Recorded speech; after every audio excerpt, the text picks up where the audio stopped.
Prezados, a paz do Senhor Jesus, estamos na nossa sexta aula de português instrumental da Faculdade Teológica Sul-Fluminense. É um prazer estar convosco aqui. Essa aula será bem breve, trata-se de uma revisão para a nossa avaliação à distância, a nossa AD.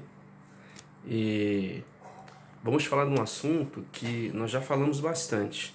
Está lá no nosso material de estudo, na nossa apostila, na página número 5. Você vai encontrar lá sobre os elementos da comunicação.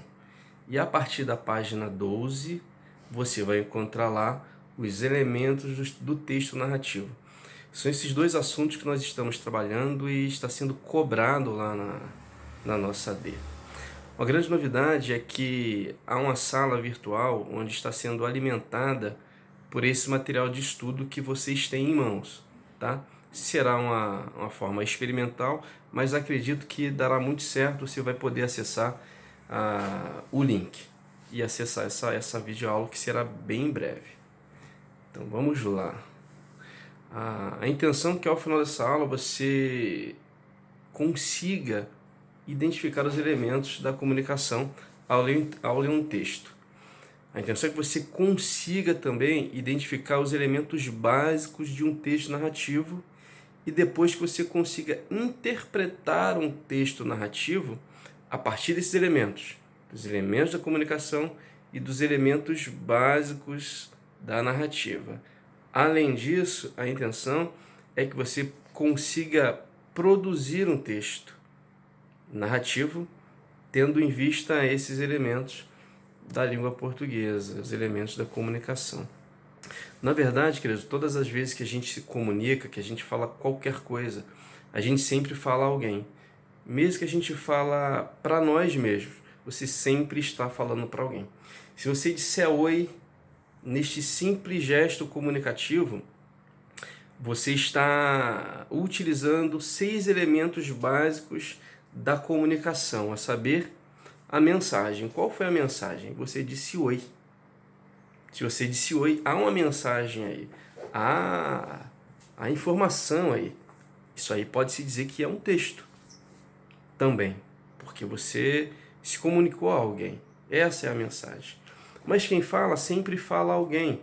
E aí você tem um outro elemento da comunicação, que é o emissor. Quem é o emissor? Aquele que fala ou escreve. Quando se fala ou se escreve, se fala ou se escreve para alguém. E aí entra o terceiro elemento da comunicação, que é aquele que recebe, ou chamado receptor, ou o destinatário, ou também chamado de locutário. É aquele que recebe a mensagem de quem enviou. Quando você envia qualquer mensagem, você envia por um determinado canal. O que é o canal? É o meio pelo qual se envia ou se transmite a mensagem. Essa mensagem pode ser falada ou pode ser escrita. Se eu utilizo a mensagem falada ou escrita, eu utilizo um código. E o que é o código? Senão um conjunto de signos elaborados, utilizado para executar ou enviar a mensagem para alguém. No caso da comunicação verbal, vai ser sempre a língua portuguesa. Então, qual é o código? Na nossa língua especificamente, a língua portuguesa. E aí, para finalizar, a gente tem o referente ou contexto. Trata-se daqui do assunto sobre o qual se fala ou se escreve.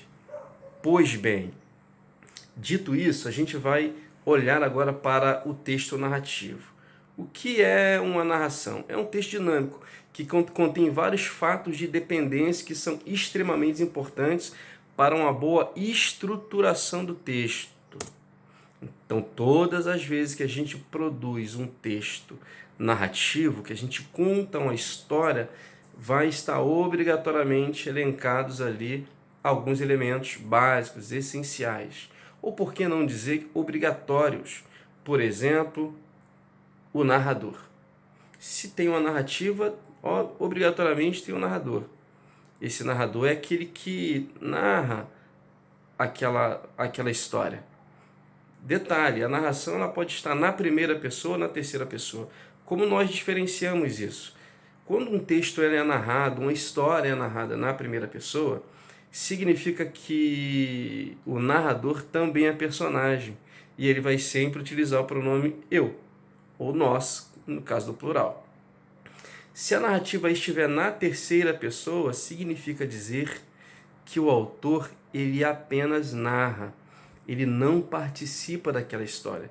Ele está de fora. Talvez ele pode ser um narrador onisciente, aquele que controla toda a história, ou simplesmente aquela história pode ter chegado a ele, pode ter tido conhecimento daquela determinada história e depois ele vai narrar, sempre na terceira pessoa, já que ele não participa.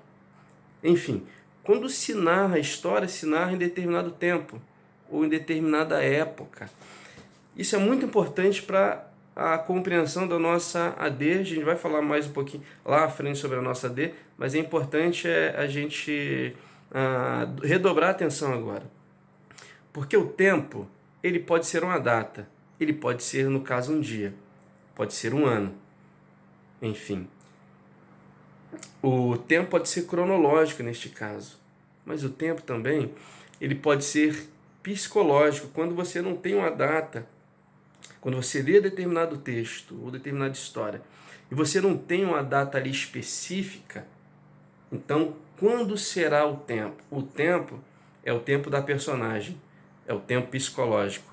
Como que a gente encontra o tempo que aconteceu aquela história? O tempo da personagem. Quando aconteceu algo com a personagem, algo que desencadeia toda aquela história, esse então é o tempo, é chamado tempo psicológico. Vamos adiante. Em terceiro lugar, a gente tem o espaço. O que é o espaço? É o lugar onde acontece a história. Toda história, ela vai acontecer em determinado tempo, ela vai ser narrada por alguém e ela vai acontecer em determinado espaço. É o lugar onde acontece a história. Nós temos, em quarto lugar, as personagens. Nós temos as personagens principais. Neste caso, voltando lá ao tempo, o tempo, quando ele for psicológico, ele vai ser o tempo da personagem principal. Nós temos a personagem principal, às vezes nós temos um antagonista, aquele que se opõe ao antagonista, e nós temos vários outros personagens que simplesmente eles ajudam a história a ser contada, tá? Então, personagem principal está ligada ao tempo quando esse tempo for psicológico e não cronológico. Ok? Vamos adiante. Alguns elementos que ajudam na construção de uma narrativa é a introdução. Gente, o que seria a introdução? A introdução é tudo que está na narrativa. Então, por exemplo, quando você vai escrever determinada narrativa, você pode escrever uma história grande ou contar uma história grande. Na sua introdução, você vai direto já ao ponto. Isso quando você lê, bem como quando você interpreta determinado texto. O que vai estar na introdução? De imediato, o tempo, isto é, quando acontece, o lugar onde aconteceu aquela história e as personagens também envolvidos naquela história. Isso já vai estar na introdução. De cara você já vai perceber isso. Onde acontece, com quem aconteceu e como aconteceu. Tá? Então você tem também, após isso, a trama. Nessa fase você vai relatar o fato propriamente dito. O que é a trama? É o fato propriamente dito. É porque aconteceu aquela história. É o desenlace. Onde está o desenlace da história? Vamos para outra parte super importante de uma narrativa, que é o clímax. O clímax é o momento de grande expectativa de uma narrativa. É o momento mais importante de uma narrativa. É o clímax. Ele antecede ao desfecho, isto é, a parte final. Mas pode-se considerar que ele é até mais importante do que a fase final, do que o desfecho. Por quê? Porque é ali que se revela tudo. É ali que tudo se estabelece. As verdades elas vêm à tona. É o chamado desenlace, ou próximo da conclusão da narrativa. Esse é o clímax. Então, o clímax também está ligado à personagem principal, que está ligado ao tempo quando este tempo for psicológico. Então, o tempo psicológico é o tempo da personagem principal e é ali que se desenvolve ou acontece o momento mais importante da história narrada. É o clímax. Ele antecede ao desfecho. Ok? Concluindo, gente.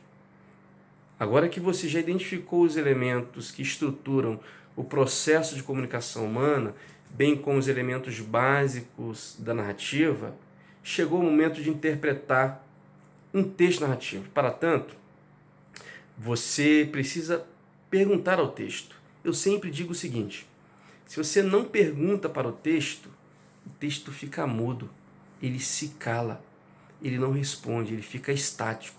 Você não consegue saber nada, nada é revelado para você se você não pergunta ao texto. Vamos à nossa AD. Ao ler o texto proposto na AD, que é a nossa primeira avaliação à distância, você identificará os elementos acima elencados, esses que nós já acabamos de falar, fazendo as seguintes perguntas para o texto. Bom, foi proposto ler o Evangelho que escreveu João, o primeiro capítulo, e a gente descobrir ali quem são os personagens, qual é o tempo, onde aconteceram os fatos, qual é o crime, qual é o desfecho nesse primeiro capítulo. Para tanto, gente, você vai fazer as seguintes perguntas para o texto e já vai respondendo, já vai fazendo o rascunho. Você vai perguntar: o que aconteceu, afinal de contas, neste primeiro capítulo? Faz um rascunho, vai escrevendo a lápis ou a caneta num papel, num caderno. O texto vai te responder quando você perguntar. O máximo de resposta que o texto te dá, você vai colocando no papel, no seu rascunho. Ok? Primeira pergunta: o que aconteceu? Você vai perguntar depois: com quem ocorreram os fatos? Quem são os personagens envolvidos? Coloca ao lado o nome de todos os personagens que você encontrou ali. Obviamente você vai descobrir aí a personagem principal, a personagem mais importante dessa história, dessa narrativa. Em terceiro lugar, você vai perguntar: quem escreveu? Ou quem enviou essa carta? No caso do livro, quem escreveu esse livro? Para quem ele enviou esse livro? Ok? Quando ele enviou? Quando? Em que época que ele enviou? Aí trata-se do tempo. Às vezes não é o tempo que ele enviou, né? Se for o tempo que ele enviou, trata-se de um tempo cronológico. No caso do Evangelho de que escreveu João, eu não posso aqui dar detalhes para você, porque a avaliação ela é individual, é você que me dará respostas e não eu darei respostas a você. Mas você vai fazer ali um cruzamento de dados, por exemplo, com relação à autoria. Quando você perguntar